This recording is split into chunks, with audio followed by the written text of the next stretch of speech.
In this week's episode, we have a truly inspiring guest. Now, I met this gentleman, Jim Liptrot, at an event we were both at in Manchester. And the event was largely about changing trends in leadership. And there was a number of other, business owners, managing directors, CEOs, etc., in that gathering. And I got chatting to Jim afterwards, and I was really inspired by his journey, his leadership journey, and the impact he'd had as the former managing director of Howorth Air Technology. Howorth Air Technology, as far as I understand, they provide clean air technology for the healthcare and pharmaceuticals industry. Now, Jim is widely credited with transforming the company's culture through what they describe as the Howorth Way, turning into a thriving and high-performance business. Now, I am always fascinated as a practitioner of change and a facilitator of leadership skills. I'm always interested in real life story. And Jim's story isn't just about business transformation.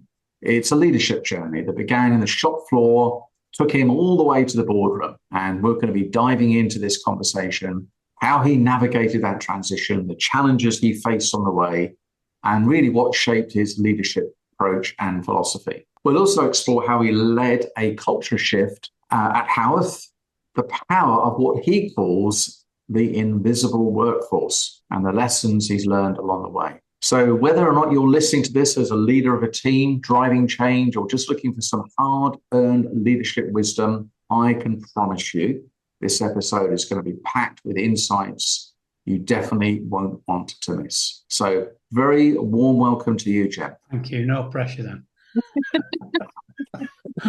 Over to you, Lisa. So I met you, Jim, just a month ago for the first time, for a very short time, and the stories you shared on that day really left a mark. So I am very excited to hear more about your journey and your stories. So thank you for taking time to speak with us. And I guess we should start really at the beginning and explore your own leadership journey.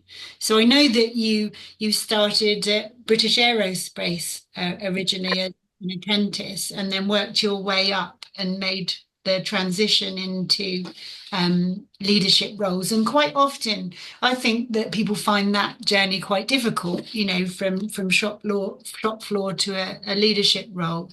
Do you want to sort of just talk a little bit about your early career and how you made that transition? Yeah, well, as you said, I started as an apprentice at 16, 1975. I really went into an apprenticeship because I wasn't sure what I wanted to do. My dad and my brother were in retail. I didn't want to go into retail, mainly because I wanted to play football on Saturdays. So I wanted a job that gave me the weekends off.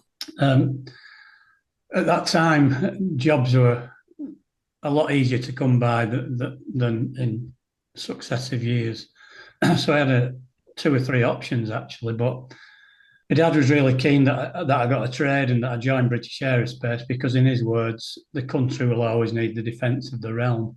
But I joined at Chadderton, which ironically was a commercial aircraft manufacturer, and I found my first year within my apprenticeship really, really difficult. I was never happy at school, and I felt like my first year was an extension of school, and I'd left school only with 2 GCSEs, English and Maths. Not because I was stupid, it was just I really struggled to apply myself. But I got through my first year, and from then on I really started to enjoy it. I specialised in machining originally, and then got the opportunity to go into the tool room. Now, at the time, the tool room was seen as the creme de la creme. If you got in the tool room, you cracked it basically. You got more money, you were classed as higher skilled, etc. at that time. So I progressed to the tool room, and again, I wasn't particularly ambitious. I was never ambitious, but I was dreading being on a production line. I wanted a role that would be different, if you like, so I wouldn't get bored. So I had a few years in the tool room till I was about 24, so quite young. I moved out and into engineering, and again, I didn't think I was the best engineer. I was interested in it, but I had a great mentor. That was my first mentor. My manager was a guy called Brian Eighton, And he wasn't one for sharing, but with me, he did. I told him quite openly I was going to pick his brains like a chicken with my exact words, and he was okay with that. But he really helped me because I was very nervous of the senior execs at that time. So he encouraged me to become office chairman. I was 26, so I became the main union rep in the office. Wow. So I had to talk to these executives that I was really nervous around, and that built my confidence. So then I did various roles within engineering because I was always happy to say yes. I was never one to say no, but it wasn't about ambition still. So I progressed. I did many different jobs. And then when I was 31, I got a new manager who was above Brian, but he was quite an aggressive manager. And he got us all together one day, and I very professionally stood up to him and told him what I believed was wrong with the operation. I was a production engineer at the time. And so at the end of the office, he told me to report to his office the following morning. So I wondered what was coming. And what he said was the next day, he said, "Where have you been hiding?" I said, "Not been hiding anywhere. I've just been doing my job." He said, "Well, you've been held back because you've been too important to whoever was in my role previously." So he said, "I've looked at your background, Jim. You've got a good background, but your academic background is shocking. So I want you to go and do a degree." So I started a degree at 32. I was also made a cell manager, it was the first cell manager in the factory. They were restructuring the business. So instead of just being a foreman, I had a team working with me, health and safety, quality, etc. But just prior to that, my eldest son had started school. And it was a real tough time for education. And the school that he was going to go to didn't have enough teachers for every class. So there were a lot of debates going on about staying in the local education or becoming grant maintained. So I got involved in the conversations, and I realised there was only one way to go. So I got heavily involved in taking the school out of local education, and we became the first grant maintained school in Rochdale. And that was just before I'd been made a manager at aerospace and put on this degree. And if things had happened the other way around, I would never, ever have become a governor. But it was the best move I could have made. I became chair of governors at 33. Wow. That massively added to my experience, my ability, my confidence. The people that I was working with, profit sharing partners in KPMG, managing directors, production directors. And when I first met them, clearly I wasn't on management and they couldn't believe it. So that was massive for me.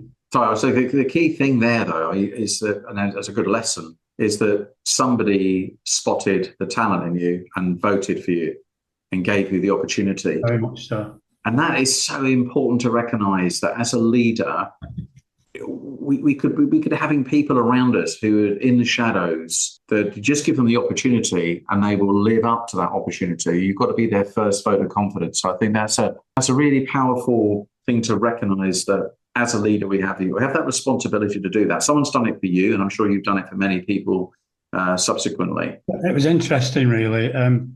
We locked arms a lot, me and Sean, and he left aerospace and he went on to be managing director of some really big companies across the world. So he left to go to Bosch, but then he ended up as managing director of Dyson in Singapore and moved on again after that. And he retired, must have retired a couple of years ago, but just before he left, he put a message on LinkedIn and just said, "I'm really impressed with what you've done at Howorth, Jim." And that were all. And then he disappeared off LinkedIn.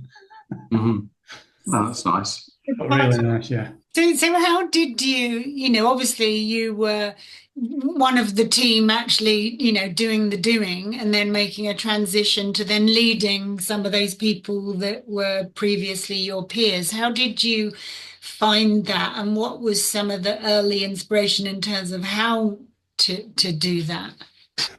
It's interesting, really. So Sean, the guy that had promoted me, if you like, pushed me, asked me to take, I won't use the words he used, but he asked me to take over effectively what was the worst team within the Chadderton factory. They were absolutely broken to the point that they were leaving dead rodents in each other's vices and things like that. Awesome.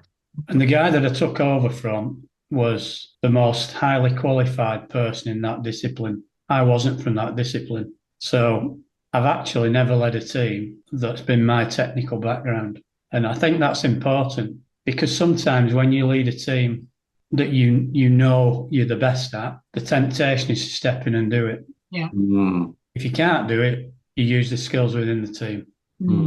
So that was my first step, actually. And it was a tough one because actually some of my friends within the company didn't talk to me for about 6 months because they couldn't understand how I could go and run this section and not know about it. And one of them actually said, well, you changed him. I said, I needed to change because I needed to be a leader. So, and it was the only time that I've been in a role for 5 years. Other than that, it was 3 years at aerospace and then I moved. The reason I was in it for 5 years was that I was doing my degree and I didn't want change within that period.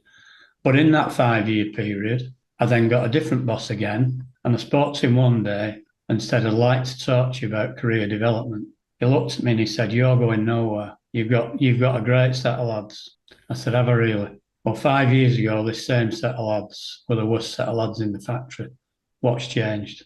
And that in my mind was the day that I left British Aerospace. It was some 8 years before I left.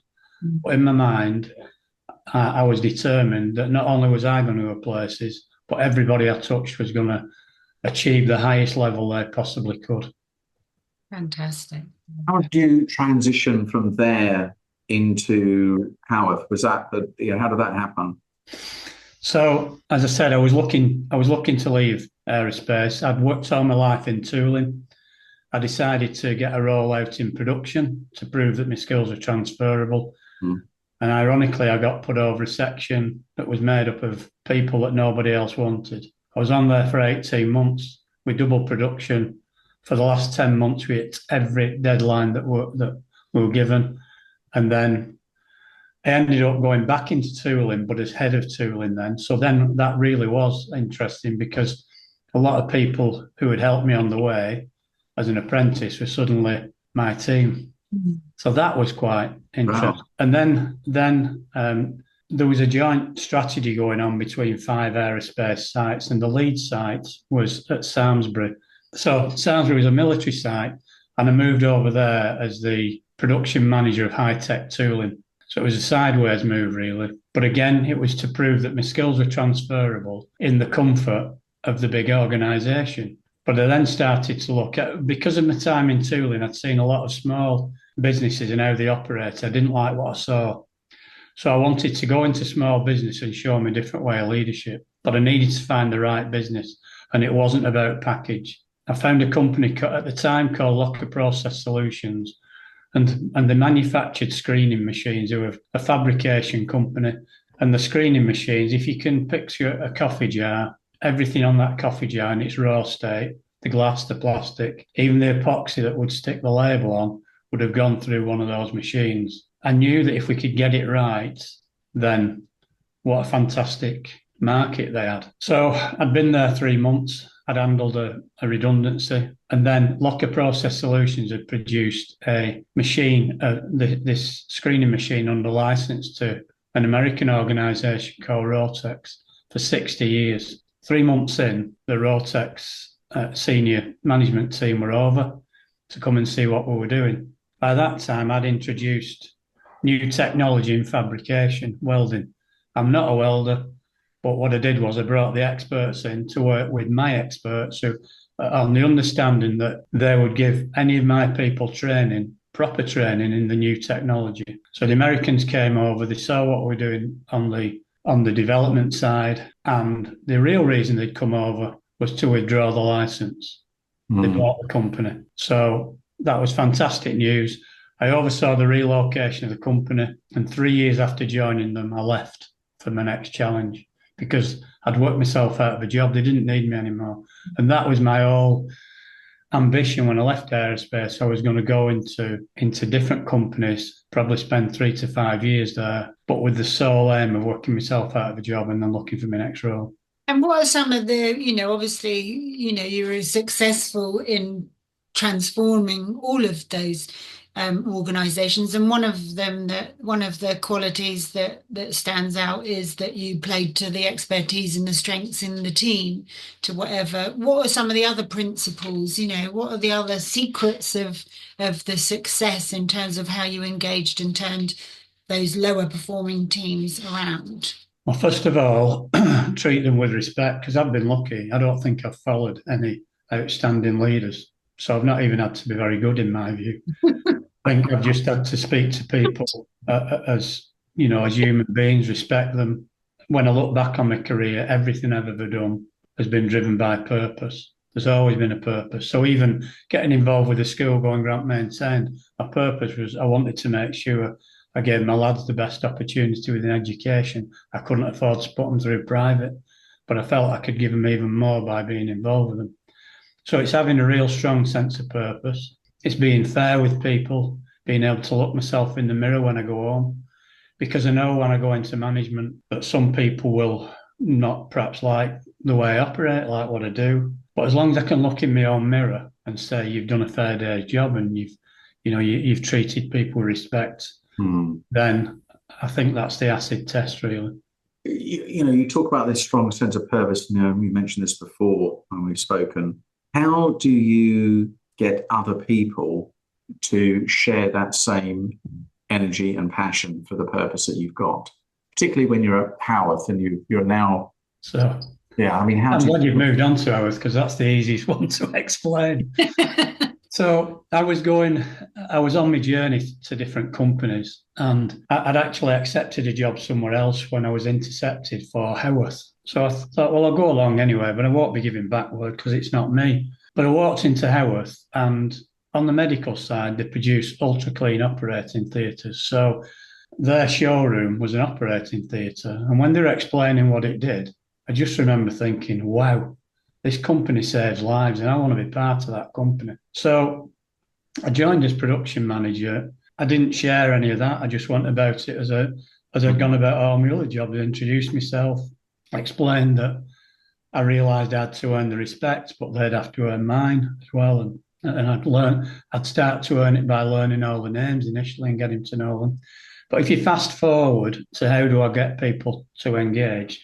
So 3 managing directors later, I'm asked to be the managing director by the owner.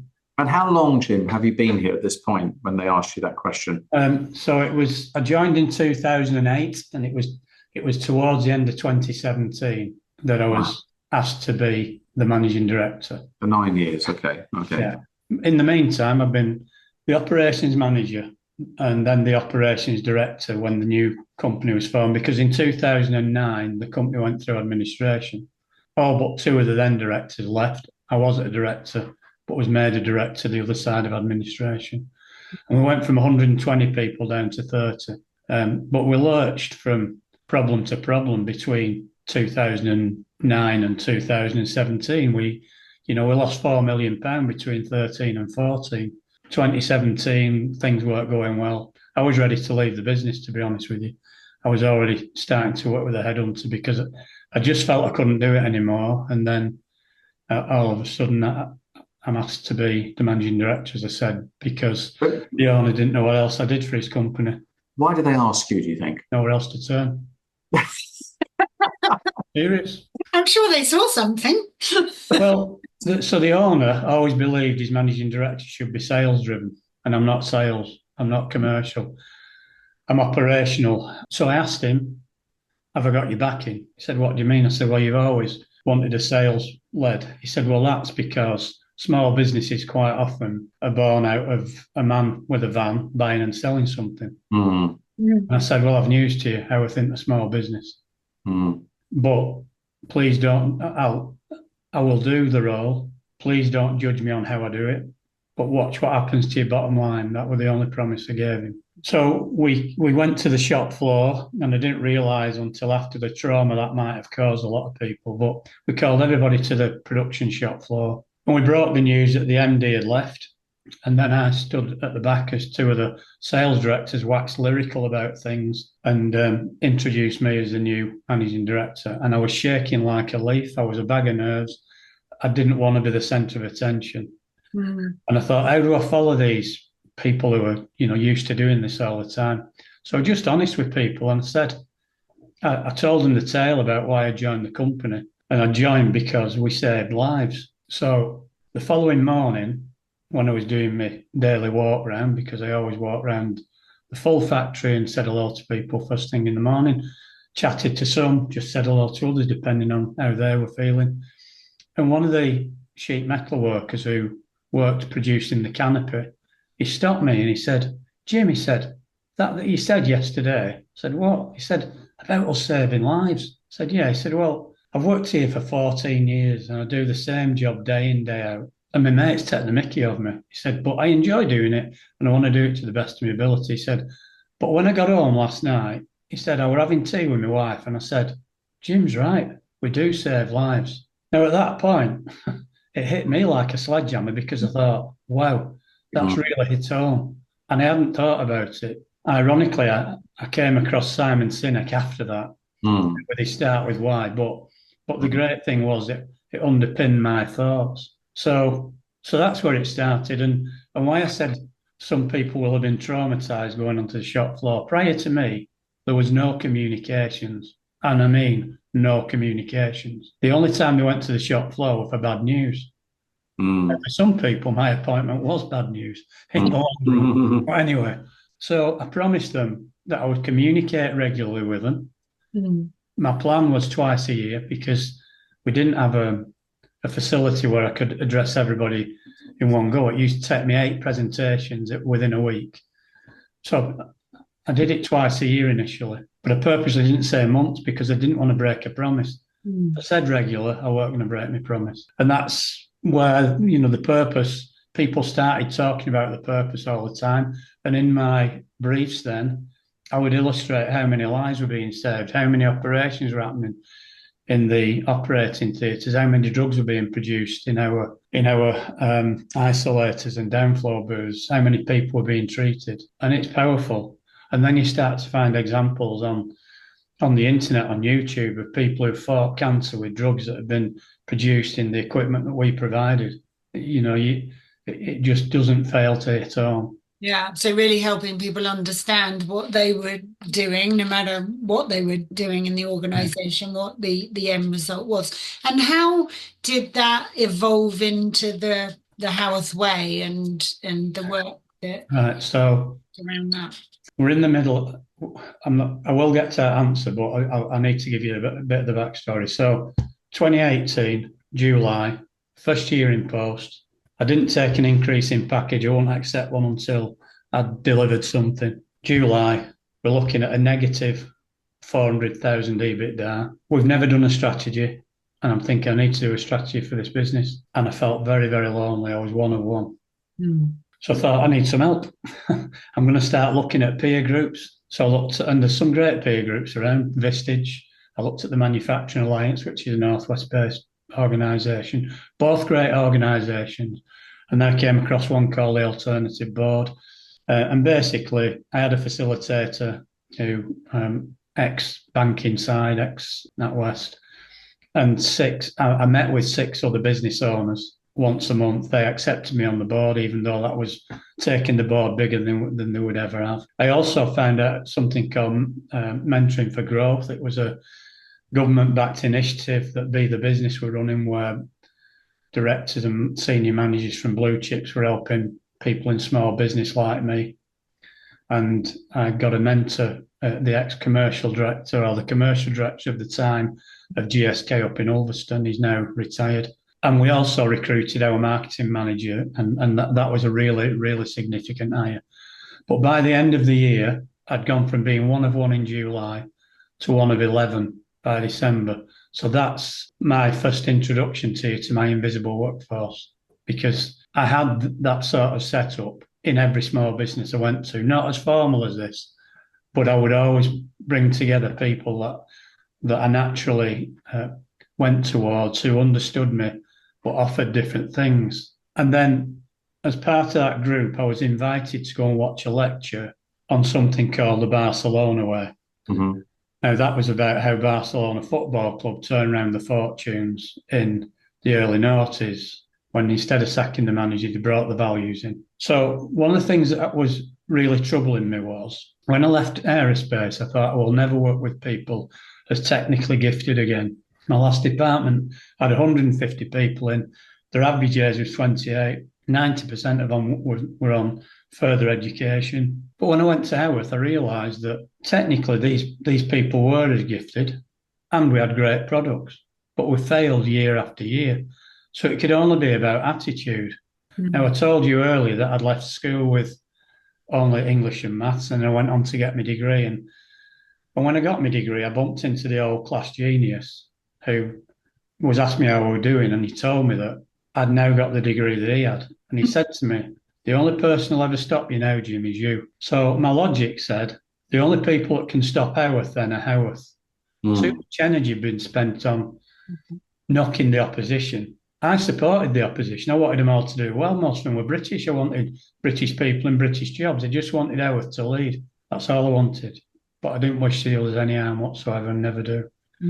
So I came back from that presentation. It was one Thursday evening, raining in Manchester. I'm skipping down the road like it's spring because I thought, I've got it. So I got the managers together the next day, the Friday morning. I explained what we'd seen because me and Adam Ainsley, who's now managing director, and Tom Ford, who was sales director, had been as well. So I explained it to all of the managers and I asked them to go and talk to their teams and come back the following Friday with their 3 values, which they did do. And then underneath those values, we put a set of behaviours, but they were their values.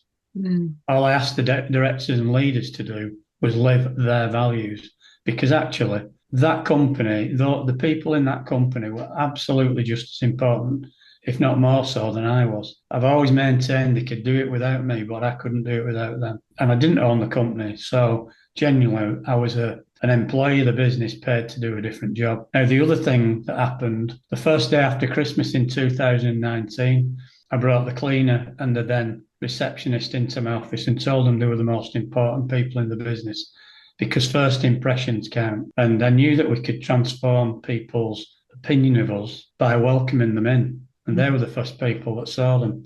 And, I made it clear that none of them had jobs anymore. Every one of them was contributing to improving, changing, saving lives. And I've had it played back to me about the guy in NASA. I can assure you again, like I hadn't heard of Simon Sinek, neither had I heard of the tale of the cleaner in NASA saying, I'm here to put a man on the moon. I hadn't. This is just my belief. Instinctive. Yeah. So to come back to this values thing, you were saying that you went to your leaders, to come up with these values. I asked the leaders to go to their teams. You asked the leaders to go to their teams, and how do they go about that? They just go, what do we value? I mean, because this is I think coming up with a set of values that people, one, will remember, and 2, will act on and believe in, is a really tough task. And actually, what typically happens is so often the leaders go off into some, posh hotel for the weekend or for a couple of days, hire someone like me to come along and help facilitate that. And we come up with a nice set of values, and of course, they don't have traction. So, I'm just interested a little bit more about how you came up with those. And were those the values that you stuck with, or did you change, or did you get other people involved? No, we stuck with them, we shared with them. I mean, I think what the modern approach would be to do that would be using one of these thought clouds, I think they call them. But if you go back to it, we weren't using that approach, but there were regular weekly meetings with each of the small teams, and they were quite small teams, and it was amazing how aligned they were when they came back with those values. And we talked to people, and I was really keen just to have 3 values. The first time I'd come across values with the British Aerospace, and they had 5. And I thought initially, like a lot of big businesses, it's another fad. But I really bought into those values. But it's very hard to remember 5 values. Yeah. 3 resonates. Now, it just so happened that our 3 worked out brilliant because it was ICE, integrity, collaboration, excellence. We discussed, should it be collaboration? Should it be teamwork? The reason we talked about collaboration is because there's 3 businesses within a business in a way at Howorth. So they've got to collaborate across. We've got to work with our suppliers. We've got to work with our clients. And one of the things I always included in my briefs was training as well. So we talked to people. It was a very open brief style. The nice thing was people did feel able to speak up. I mean, the good thing for me is, it was 9 years before I became the MD. Those people knew that I cared about them. They'd seen me help them through administration. They'd seen me stand up to so many challenges. High level of trust. Yeah, and I think that's the key. I think you've got to have that trust. And How did you go about getting them from a piece of paper or these three words? How did they manifest themselves? How did you bring them to life and make them actually something people felt and? So I mentioned a really key signing for us in 2018 was Ian Williams, who came in as our marketing manager. He's now a marketing director. Ian was very much into Simon Sinek. I'd gone into his interview really more with a HR head on rather than but my eyes lit up when he started talking about Simon Sinek because it was a foreign language to the others in the room. But to me, it was just manna from heaven. And Ian was aligned with that. So we got the values. And initially together, me and Ian started to, I'll be honest, look around the internet. How do we find what integrity is? How do we define what are the behaviours that go to pulling that together? So to be fair, Ian did the majority of that work. We decided we needed 3 levels. So part of the thinking from that was the old competency framework that I'd used from British Aerospace. So they had 9 competencies in the competency framework, but 4 levels in each. We were bringing something that was brand new in, that people would not have come across before when we brought the values framework in. So we started with 3 very simple levels. The first one was expected. Even if you knew nothing about this, these are what we'd expect of anybody, really. So that was the first one. The next one was desirable, which we asked everybody to aim to achieve. Simple statements again. And then for anybody that was going to go into leadership, we wanted them to tick what we call the aspirational levels. So we had 3 very basic ones. And so we've been to the Barcelona in December 2018. We launched our own version, believe it or not, by February, end of February the following year. We'd launched the Howorth Way. But it really only came to life in October 2019 because we also went through a complete rebranding exercise. And not everybody agreed with that because they liked the image we had before, the old logo. But I realised that logo, and I liked it, was associated with failure because that was the logo we had when we went through administration. That was the logo we had when organisations had lost millions of pounds with us, and they saw no change. So at the Healthcare Estates exhibition in October 2019, we launched our rebrand and our values framework. It was a massive bang, we're back message. So under this, you're talking about this expected, desirable, and aspirational, 3 levels of, and were there like corresponding behaviours for each of the ICE values? Yeah, there'd be 4 or 5 behaviours that we would have under each of the values. Yeah. But very simple ones. So you could just look at it, and everybody got a copy of the Howorth Way book. We had boards printed up. So when we moved into COVID and I started doing even more regular briefs, which effectively were every month, but I wouldn't call them monthly briefs because I knew if I brought one, I'd be breaking a promise. I can't do that. But right behind me, the Howorth Way was there, the 3 values, and I would always talk about the Howorth Way.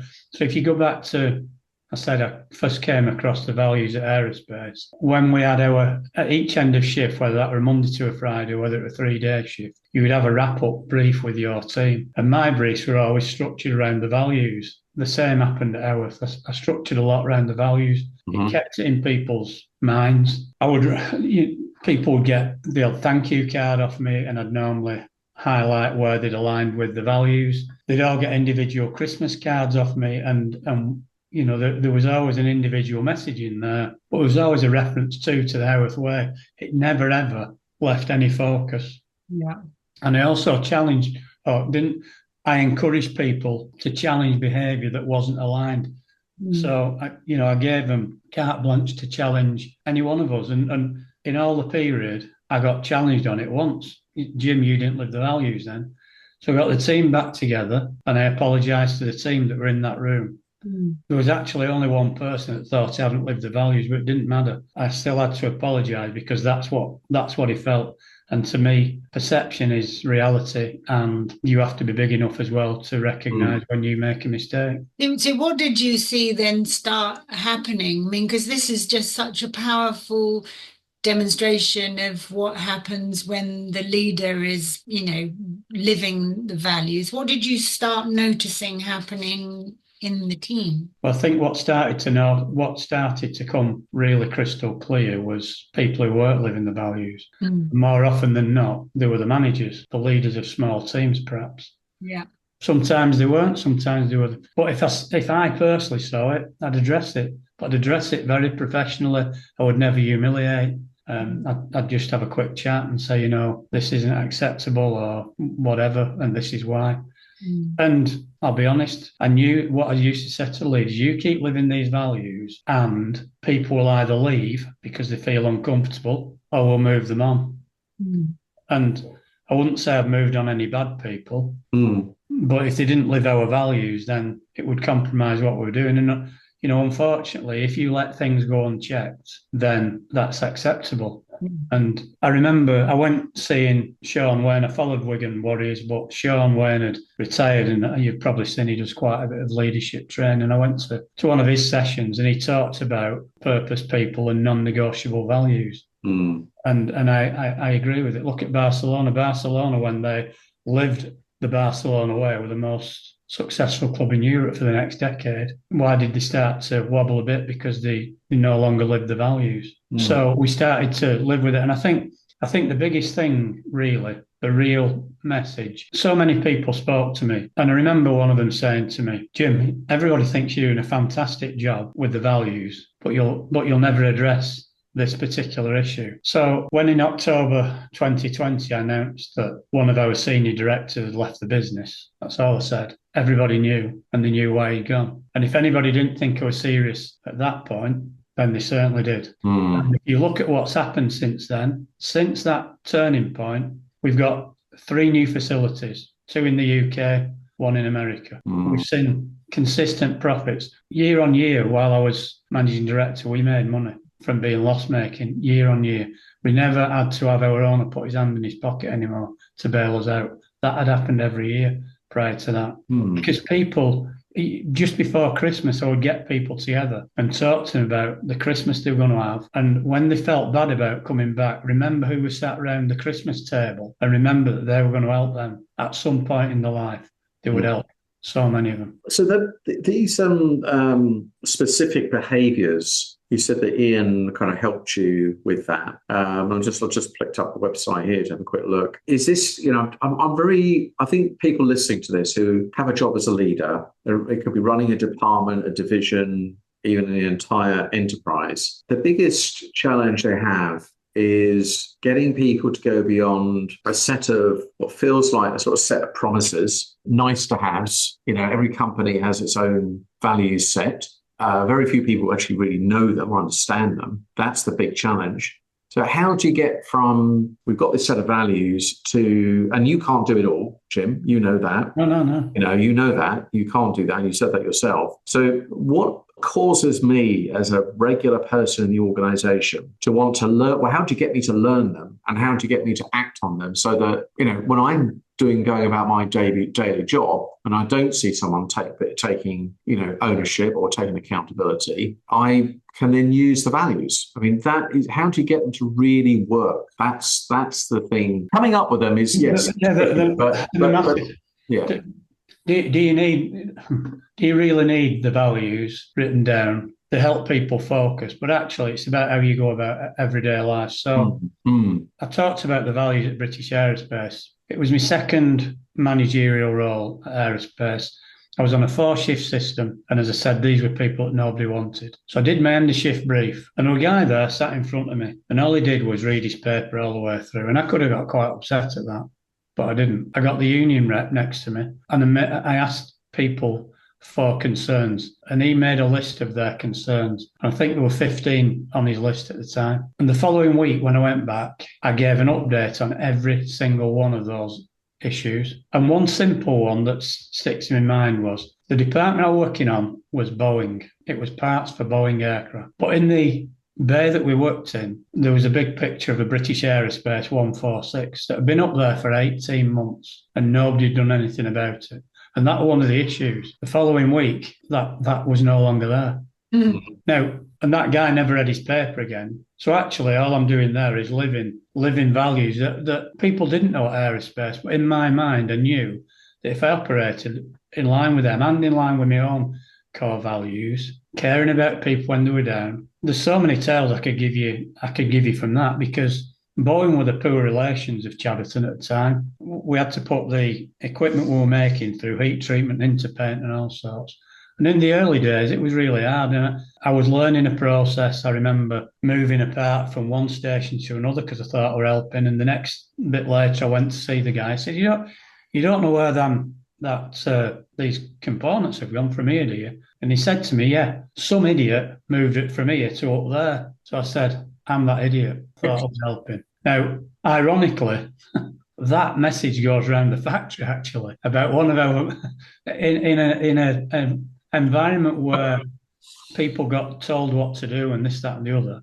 As a leader, I'd held my hands up. And then in those days, it was the early days of mobile phones. I was on nights. I saw a guy from the paint shop trying to phone home, and he slammed the phone down. I said, "Are you all right?" He said, "I'm trying to phone home." I said, "Here's my mobile. I'm up in the office. Bring it back when you finish with it." And I did it not to manipulate. I did it because actually I thought, if it needs to phone home, it needs to phone home. Yeah. But all of a sudden, if I walked into the paint shop, it was like royalty had arrived. The Boeing stuff was never a problem. And I didn't push anybody else out either. So everything's about communication. So it doesn't matter what you're doing. Every problem in the world is caused by poor communication. So whether you're trying to get the message across in the values verbally or just by living them, it is all communication.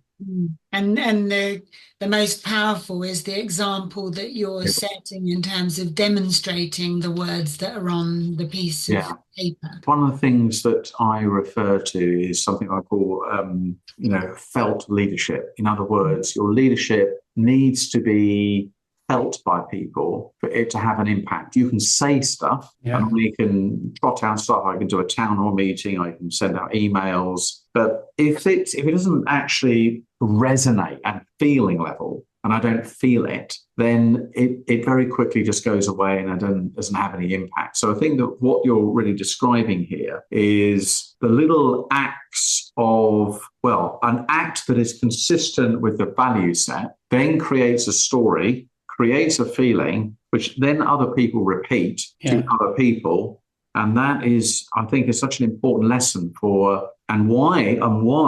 even though every organization in the land has a set of values, I would argue that at least 50% of those companies and at least maybe 70, 80% of those people in those businesses do not know the values. And if they know the values, they're there, but they don't really understand what they mean. They don't have any currency, so to speak. Yeah. So they have no real economic value. I think where I see great examples of values being lived is because they're, so people will say, right, I'm sure they can remember integrity, collaboration, and excellence. And whether they can remember exactly what they mean, they know it in the essence of really what they're about. We've done a project recently, we've done a similar sort of exercise where we've really worked hard on the leaders demonstrating those values and talking about them as often as possible. So if you don't inspect to get what you expect, if you don't talk about them, if you don't live them, if you don't reward people for them, then you may as well not have them.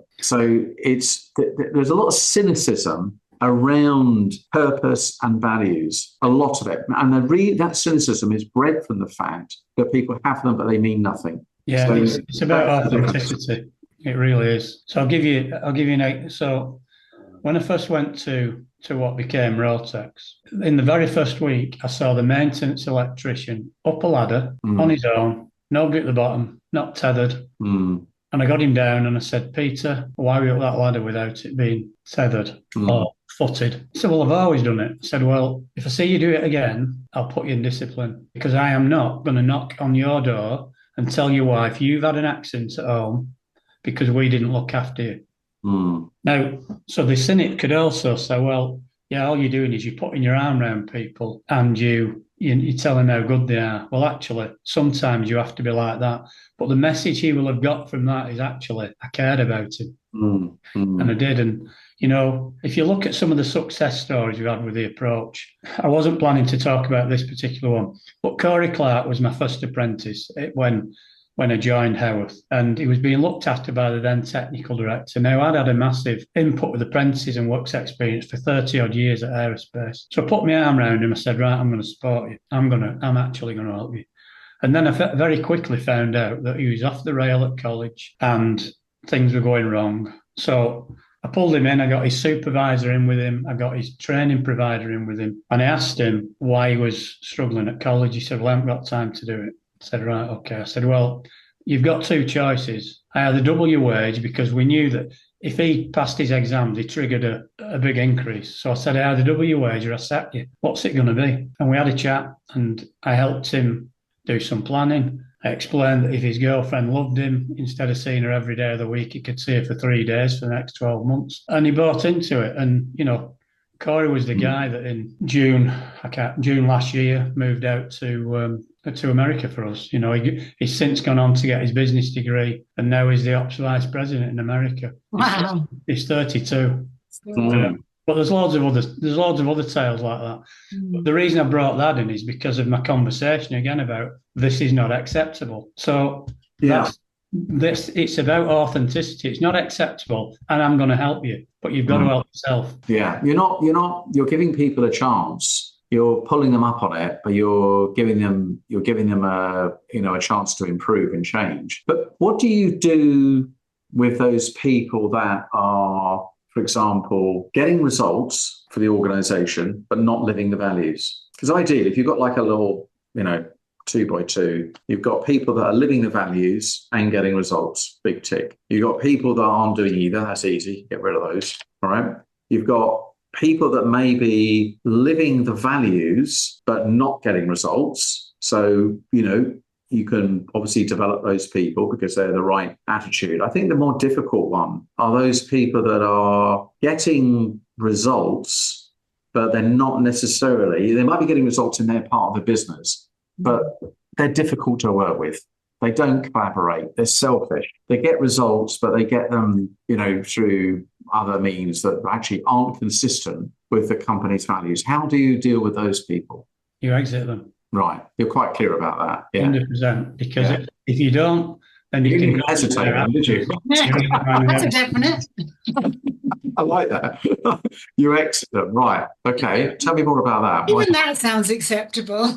Exit rather than fire. And the reason, I think I know the answer, but what's the reason you would do that? Because you've got a high production, producing individual, not living the values, exit them. Why? Because they damage morale. So they might perform on their own, but at the expense of everybody else. And that director was one of them, and the biggest one, to be honest. What will happen is it might give you a short-term blip, but in the long term, the team spirit will come strong. In the latter years, we only recruited on values, because slowly but surely the ones that didn't live the values left us, either their choice or ours. And providing we got the right people in with the right values, we knew that we could develop the skill set. And we've proved it time and time again. People do struggle with that, but I'm absolutely not for bending on that one, because if not, you develop a cancer within your team that spreads.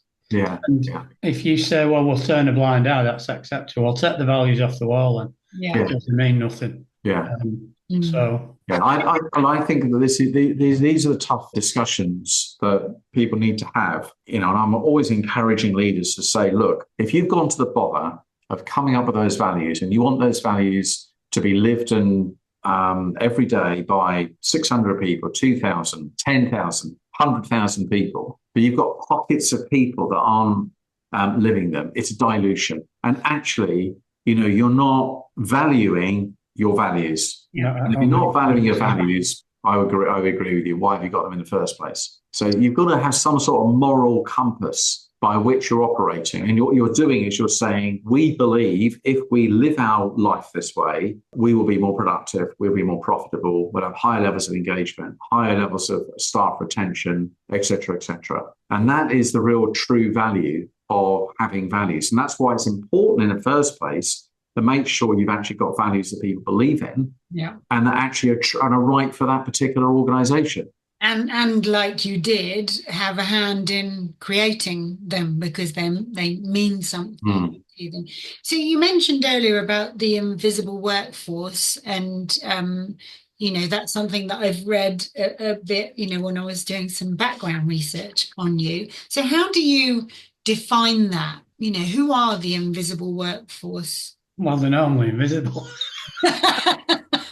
So it was actually something that was said to me. So when I went to Rotex, for example, I got the welding company in and said, this was me being naive from big company background. I said, how long have you been supplying us? 5 years. Why aren't you on my shop floor developing people? So that's where that started. And I remember when I left Rotex, the guy who owned that company, he said, blimey, he said, I've witnessed a company turnaround, Jim. And he said, you did it and you used an invisible workforce of which we were part of. So I never forgot that. But then if you go, so the recent example at Howorth, I joined up with David Miller, mentor, Paul Winterbottom, mentor, the TAB board, peers. And initially, people wouldn't have seen even Paul and David as being part of Howorth. They came to see him as part of Howorth because I really brought them in. So in the past, where people had been frightened of consultants being brought in, they realised that these guys weren't consultants. They were bought into Howorth's development as much as we were. But the real invisible side of that setup is I've got between 4 and 6 people at any point sat on the alternative board with me. I'm going to them with an issue about Howorth. We've gone round to each other's, so we hold the meetings at each other's premises. We have a tour of each other's premises. We get to know the companies, but from a distance. So in the background, they're helping me be better for the company. Yeah. So that's me invisible stuff.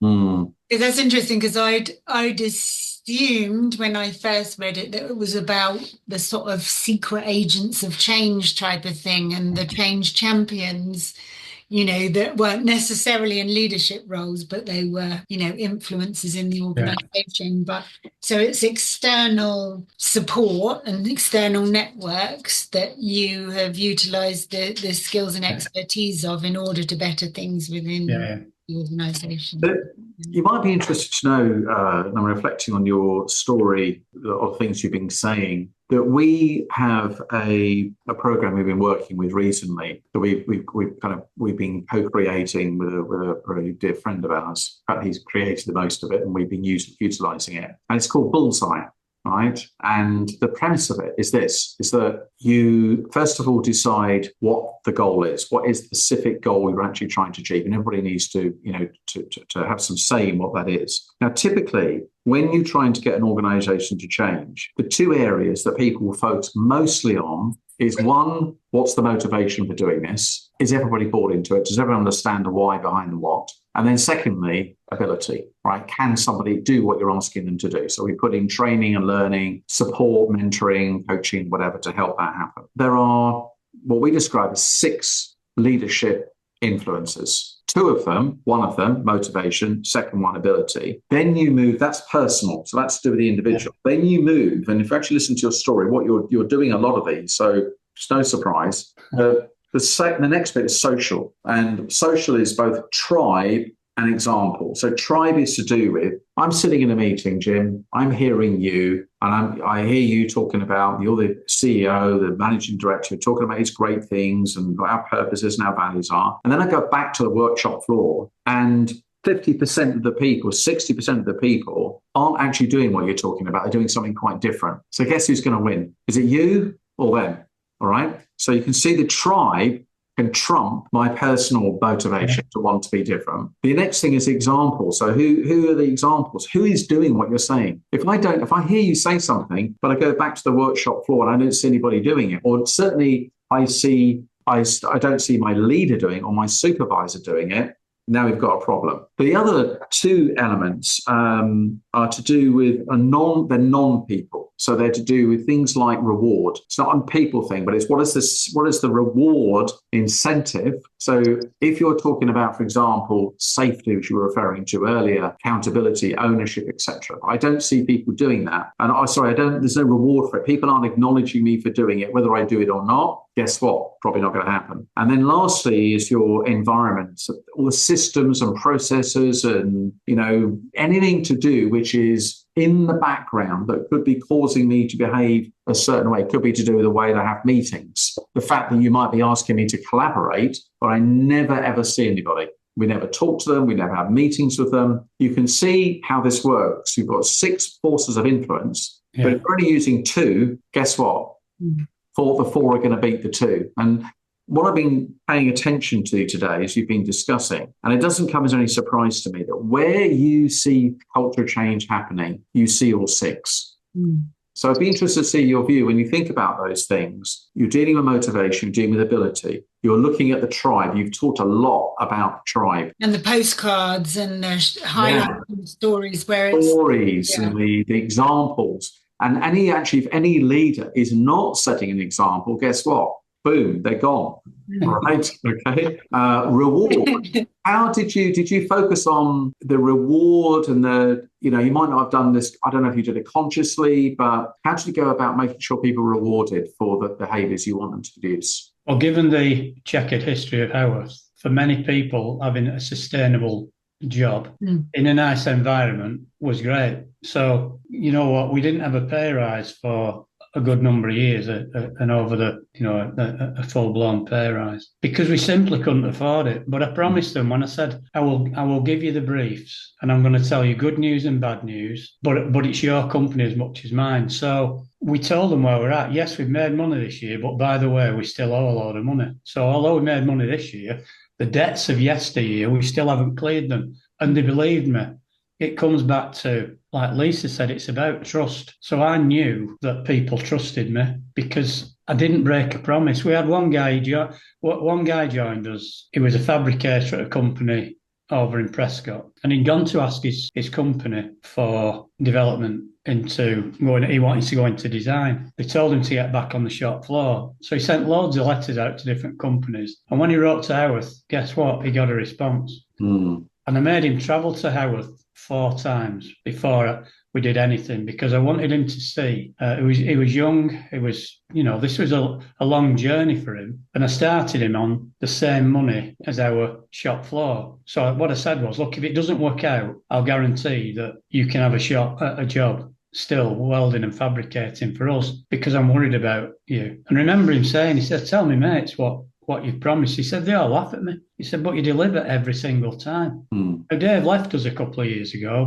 and for the right reasons, because one of the things I encourage people to do is, if Howorth can't give you what you need anymore, if you've outgrown us, talk to me and I'll help you get the job that you want. And Dave, he's gone off. He's a project manager. He's working for himself. He's doing a phenomenal job, and he's had the courage to do it, to set up on his own. He's got his master's degree, but it's about delivering on your promises time and time again. And so what is reward? Well, also my last 2 years, they had the 2 biggest pay rises in the history that any of them can remember. But they've had to go a long time without it, because one thing I've said is I will take tough decisions. I'm going to do whatever it takes to protect your jobs in this company.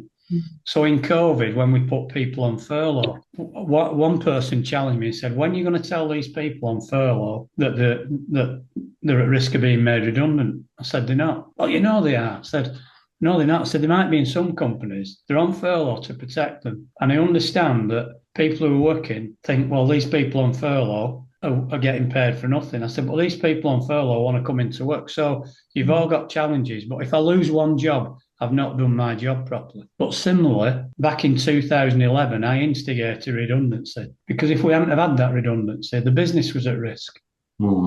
So by handling the redundancy, I protected the business. And guess what? 3 or 4 of them that left came back, because we'd strengthened the business by taking that. So rewards. It comes in many guises, doesn't it? Yeah, it really does. Yeah. And to be fair, they might not have taken it off somebody else. If somebody else said, well, we made a lot of money, but you're not getting a rise. But I was at pains to explain it in the way that it would be well understood. And reward comes in the acknowledging a job well done, and the collective efforts of your peers, seeing what you're achieving. It doesn't necessarily have to be financial, does it? And I think we actually describe these other things as being invisible. You talk about your invisible workforce. These are often the kind of invisible factors that are in the background that often get ignored and that people don't recognize that actually are having an impact. So it's good to see that, and as I said, that, you know, in almost every situation where we see cultural shift, it's not just down to having a strong leader with a clear direction and, you know, coming up with the values and the mission and the vision. Getting it to be sustainable it requires a number of different things that we need to put in place for it to be sustainable. But just before we finish up, Jim, I wanted just to ask you a little bit about why I describe this as as someone's philosophy on leadership. It might not be necessarily a word that you would use or other people use, but there is a sort of underpinning philosophy, I believe, that everybody has about leading that causes them to lead in a certain way in the moment. And it's a set of beliefs and values that you've acquired over a period of time that drives the way that you lead. So I want you to imagine, I'm asking you this question from somebody listening to this thinking, okay, this guy's achieved a lot. He's been very successful in this organization. He's left a legacy in that organization. As you have with the schoolwork you're doing, you're now beginning to do with your education project. What would you say if there are 2 or 3 things that underpin your approach to leadership? I think a lot of it is that, well, a lot of it undoubtedly starts at home and the environment you're brought up in. Okay, say more about that. What's that and what? Yeah. Mm-hmm. So that was, it was a very caring environment. I saw my dad as a manager and the way he treated people as well, albeit in a very different environment to me. I was really keen on sports at the time. I think sports had a big impact on me about the teamwork side of it. Ironically, I learned a lot about leadership in the Scouts. Joined the Scouts a year before I was allowed to, really, but I lied about my age because I didn't want to be in the Cubs and I liked the Scouts. So at least I could cook a meal, but it sometimes needed a wood fire. It's really, I find it quite hard to define, Martin. How just repeat that question to me, please. Sorry. But, you've talked about it in so many words. I've written some things. Yeah, I've written things down as well. But it's essentially, if you imagine you were passing on some wisdom to a new leader, right, and you were saying, look, if you want to be a really successful leader, not for the short term, but anyone can be a successful leader in the short term, get a stick out, whack people, get people to do things, get them across the line. We all know that doesn't work long term. If you want to be a sustainable, successful leader of an organization, particularly ultimately being the enterprise leader, here are some things I would advise. What wisdom would you pass on to that new leader? So personally, I'd start off by finding my purpose. Why did I want to do something? Mm-hmm. I'd set out to be very honest with people. I'd think about what I promised them. So I'm always very careful so I don't break promises. Mm. And I communicate with them and I listen to them. I've always what they call walk the talk. So over the years, I've always walked my patch. I've very rarely asked about the work they're doing. I've asked about them. Mm. I've been prepared to admit when I'm wrong, when I've made a mistake. Mm. The other thing I'd say is you're as good as your team. Mm. But within your team, if you look and you listen to them, you will undoubtedly find diamonds. Diamonds, and people will actually achieve, with the right nurturing, with the right environment, they will achieve levels they probably never even dreamed they'd achieve themselves. Yeah, very good. Excellent. That's really, really good. I also wrote down willing to be vulnerable as well. Yeah. I think that willing to admit when maybe not live the values or that I think is really, really powerful and comes through strong. I don't know if we've time to just touch on LCE because that again, that Christian formed that business out of his frustration of working as a head in an independent school that was supposedly set up for special educational needs. And it was all about the money. So he walked away from that and said, we're going to change these kids' lives because if we don't help them, many of them will end up in prison or dead. Yeah.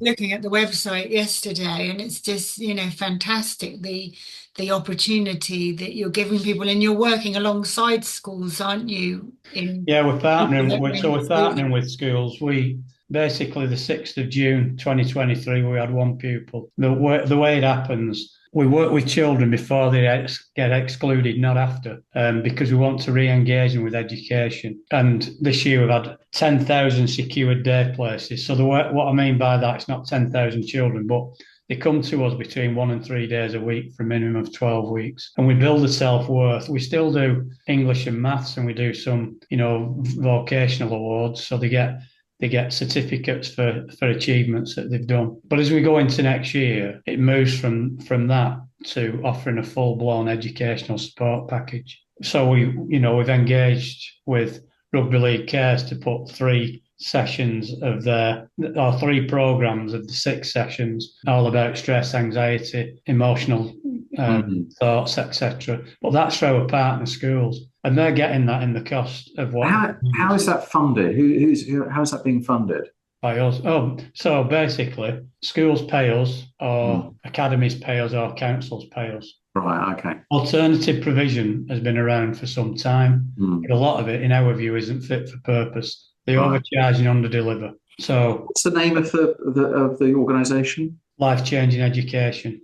Life-changing education. Education, right. It's fantastic. Have a look at the website, and I'll link the website for the listeners as well that want to have a look at it. It's just, it's unbelievable. And actually what struck me as well, what drew you to Howorth was the opportunities to save lives, and that's exactly what you're doing through LCE as well. Well, I mean, it's very much Christian. So again, I was inspired by my dad. To be fair, Christians inspired me, and probably I've inspired him as well.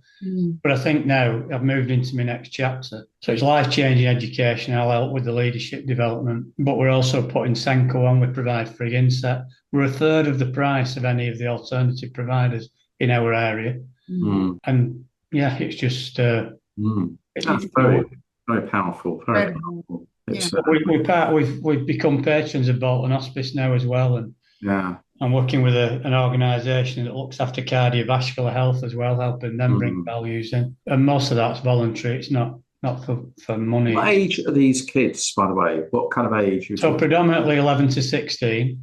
Right. But we're working with a provider that will provide training for children who are post 16, between 16 and 18, who are not right for further education, but not ready for work either.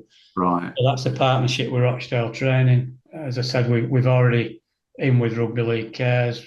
We're providing inset training. We're just about to set up in Tameside. We've got 15 staff at the moment. We'll be recruiting heavily for September. But we basically say there's an open invite on the website to apply to work with us. But we're interested in what people can bring. We're interested in the backstory. We're not, whatever their academic side is, it is, but there's so much that can be offered. And it's some of the people that want to join us now voluntarily knocking on our door. Yeah, I mean, I was just listening to you. I was thinking I'd be very happy to do something like that. Kind of, many years ago, I did some volunteered sort of prison visiting through the chaplain's office. It's just helping, young kids. I had a brother who got into all sorts of trouble, when he was 16, 17. Yeah. And I just think sometimes the kids, even my own son, he went through a very difficult time and I think that there is a sort of a period of time where kids get the wrong social influence. Yeah.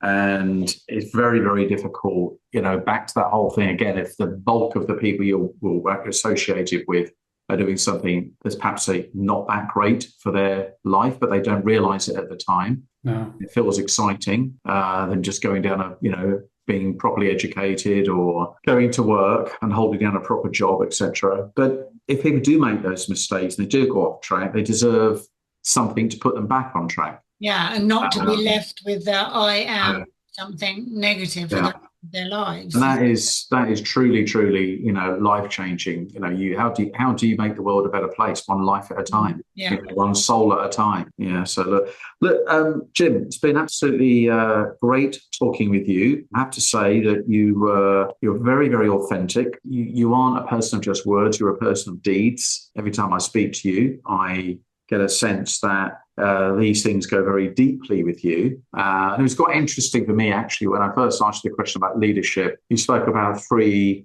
kind of areas of influence, your father, sports, and the Scouts. And, we do get influenced by those things, but when you've lived with them a long time and you see the result, they are actually at your core, who you are. And to break you open, those things are there. Certainly caring, I would say, is definitely in your probably top 2 or 3 values for sure.